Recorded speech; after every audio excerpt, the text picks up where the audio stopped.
পাহাড়ের খাঁজে মেঘেদের লুকোচুরি, আর তারই মাঝে এক অদ্ভুত স্তব্ধতা।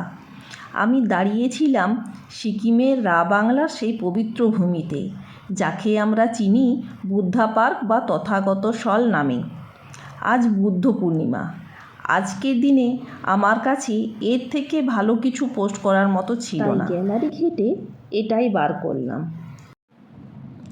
দক্ষিণ সিকিমের বাংলাতেই অবস্থিত। জায়গাটা কাঞ্চনজঙ্ঘার ঠিক নিচেই, তাই বুদ্ধ মূর্তির পেছনে পাহাড়ের ওই দৃশ্যটা এক কথায় অসাধারণ লাগে। জগতের সমস্ত কোলাহলের ঊর্ধ্বে এক গভীর শান্তি বিরাজ করে। হিমালয়ের এই ঠান্ডা হাওয়া আর তিব্বতী মন্ত্রের সুর মিলেমিশে এক আধ্যাত্মিক পরিবেশ তৈরি করে এখানে।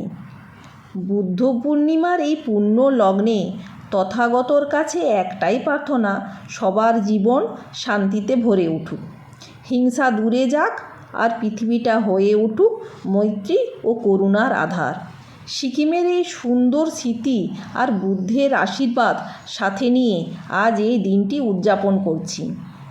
সবাইকে বুদ্ধ পূর্ণিমার অনেক অনেক শুভেচ্ছা। বুদ্ধং শরণং গচ্ছামি। আমার সকল বন্ধুদের জানাই শুভ বিকেলের অনেক অনেক শুভেচ্ছা।